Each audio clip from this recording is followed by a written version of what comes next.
দ্বিতীয় অধ্যায় বচনের অষ্টম পর্ব। আমরা ইতিমধ্যে বাক্য থেকে বচন করা শিখছি।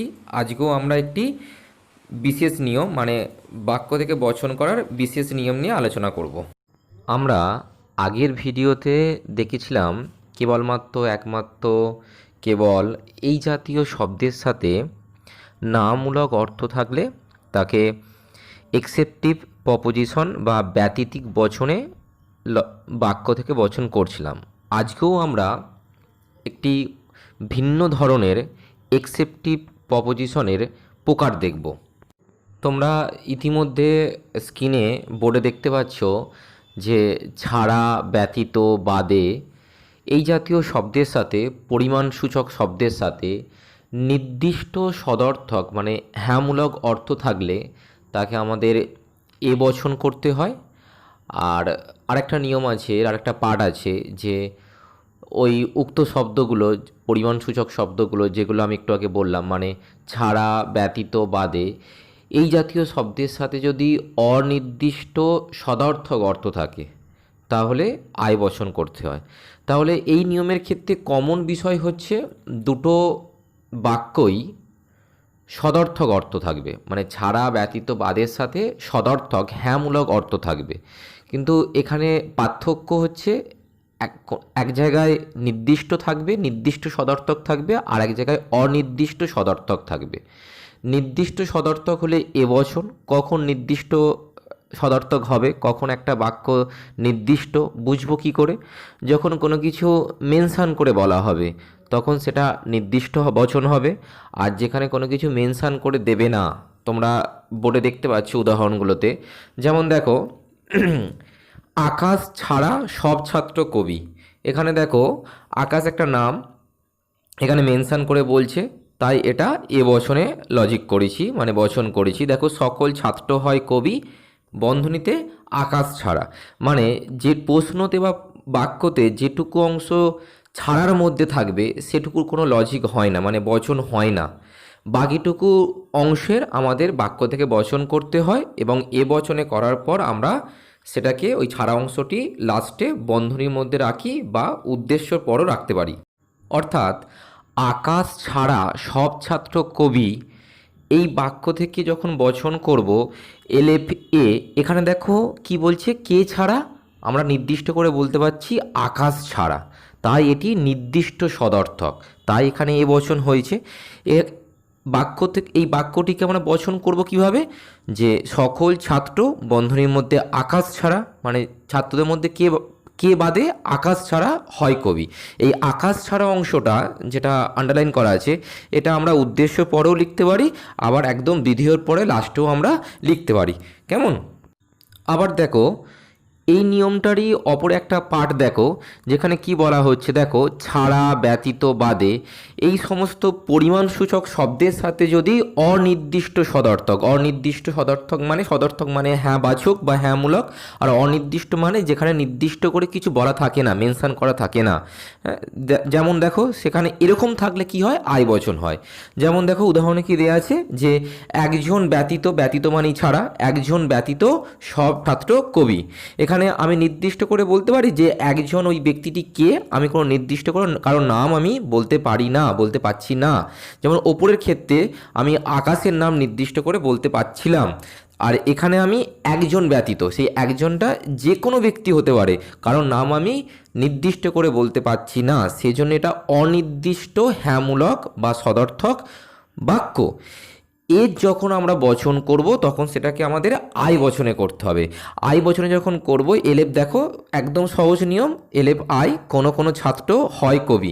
একজন ব্যতীত এটার কোনো রকম কাজ থাকে না, এটা থাকার জন্যই এই বাক্যটা আই বচনে হয়েছে, এটা পরিমাণসূচক শব্দ বলতে পারি। এখানে দেখো বন্ধনীতে আমরা কোনো কিছু লিখিনি, আমাদের এখানে বন্ধনীতে কোনো কিছু লিখতে হয় না, যেহেতু এটা অনির্দিষ্ট, কোনো কিছু নির্দিষ্ট করে বলছে না, তাই লিখতে হয় না। তবে এ প্রসঙ্গে উল্লেখ্য যে ছাড়া, ব্যতীত এই জাতীয় শব্দের সাথে নির্দিষ্ট সদর্থক অর্থ থাকলে সেই বাক্যটিকে যখন বচন করব আমরা ভিন্নভাবেও উপস্থাপনা করতে পারি। তোমরা বোর্ডে দেখতে পাচ্ছ ইতিমধ্যে পারদ ছাড়া সব ধাতু কঠিন, এটা ছাড়া শব্দটি আছে এবং নির্দিষ্ট সদর্থক। এটাকে আমি দুরকমভাবে করে দেখিয়েছি। আমরা এরকম অন্যরকমভাবেও উপস্থাপনা করতে পারি। তোমরা দেখো ভালো করে। দেখো প্রশ্ন কী ছিল? পারদ ছাড়া সব ধাতু কঠিন, ছাড়ার সাথে নির্দিষ্ট সদর্থক, তাহলে এলেপ এবচন হবে। সকল ধাতু বন্ধনীর মধ্যে পারদ ছাড়া নির্দিষ্ট করে যেহেতু আছে আমরা বন্ধনীর মধ্যে লিখে দিলাম পারদ ছাড়া হয় কঠিন বা কঠিন বস্তু। এটা আমরা আগেও শিখলাম। এই নির্দিষ্ট সদর্থকটা আমরা অন্যরকমভাবে উপস্থাপনা করতে পারি। দেখো পারদ ছাড়া সব ধাতু কঠিন অথবা দিয়ে লেখা আছে, সেখানে আমরা কি করলাম? এলেপ এ এবং এলেপ ই একত্রে আমাদের উপস্থাপনা করতে হবে যদি আমরা এই রকমভাবে করি। আর এক্ষেত্রে পারদ শব্দটাকে কেন্দ্র করে এ এবং ই উভয় বচনে একত্রে আমাদের উপস্থাপনা করতে হবে। অর্থাৎ এখানে আমরা পারদ শব্দটাকে কেন্দ্র করে লজিক বা বচনটা করব। তবে এ বচনে যখন করব তখন উদ্দেশ্য পদটার বিরুদ্ধ পদ অর্থাৎ অ পদটি যুক্ত করে উদ্দেশ্য পদের সাথে অ পদটা যুক্ত করে আমরা লজিক করব। আর যখন ই বচনে উপস্থাপনা করব তখন উদ্দেশ্য পদটা যেটা মূল উদ্দেশ্য পদ থাকবে, যেমন এক্ষেত্রে পারদ আছে, সেই মূল উদ্দেশ্য পদটাকে কেন্দ্র করেই আমরা বাক্য থেকে বচন করব। অর্থাৎ নির্দিষ্ট সদর্থক থাকলে আমরা সেই বাক্যটিকে দুরকমভাবে উপস্থাপনা করতে পারি। এবার আমরা আলোচনা করব ছাড়া, ব্যতীত, বাদে এই জাতীয় শব্দের সাথে যদি নির্দিষ্ট নঅর্থক অর্থ থাকে অর্থাৎ নির্দিষ্ট নামূলক অর্থ থাকে তাহলে সেই বাক্যের বচন কি হবে? তোমরা ইতিমধ্যে বোর্ডে দেখতে পাচ্ছ।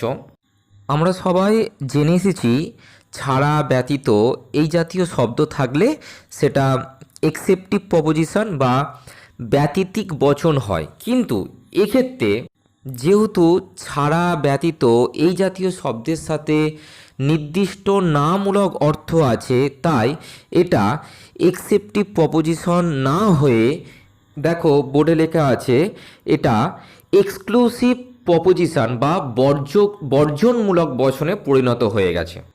আর আমরা সবাই জানি বর্জনমূলক বচনের বাক্য থেকে বচন কিভাবে হয়। বর্জনমূলক বচন মানে এর আগে আমরা করে এসেছি, যেখানে কেবলমাত্র, একমাত্র, শুধুমাত্র, কেবল এই জাতীয় শব্দের সাথে হ্যাঁমূলক অর্থ থাকলে এবং ওই শব্দগুলো যদি উদ্দেশ্য পদকে নির্দেশ করে তাহলে বচন করার সময় উদ্দেশ্যবিধিও স্থান পরিবর্তন করত। সেই নিয়মটাই এই ক্ষেত্রে প্রযোজ্য হবে, যেহেতু বচনটি এখন এক্সক্লুসিভ প্রপোজিশন বা বর্জনমূলক বচনে পরিণত হয়ে গেছে।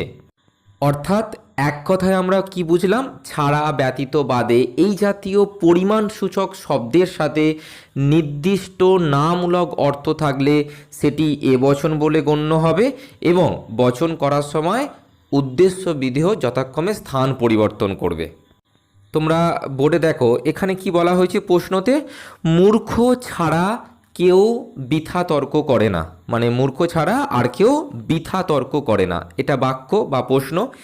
এখান থেকে যখন আমরা বচন করব তখন দেখো কি করা হয়েছে, এলেপ এ বচন হবে, যেহেতু এটা নিয়মই এটা, তখন কি হচ্ছে উদ্দেশ্য বিধেয় স্থান পরিবর্তন করছে। দেখো মূর্খটা উদ্দেশ্য পদ ছিল আর বৃথা তর্ক করে না এটা বিধেয় পদ ছিল বা প্রেডিকেট ছিল।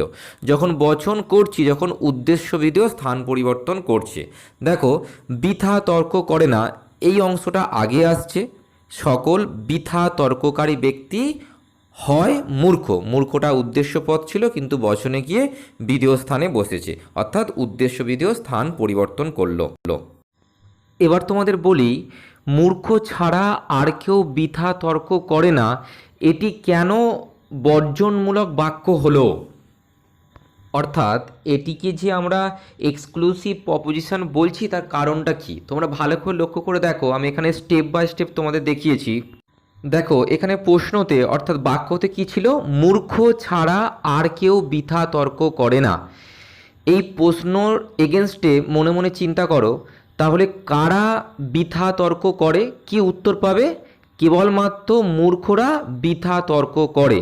তাহলে মূর্খ শ্রেণীটাকে রেখে দিয়ে বাকি সমস্ত শ্রেণীকে আমরা এই বাক্যের দ্বারা বর্জন করলাম, বাদ দিয়ে দিলাম।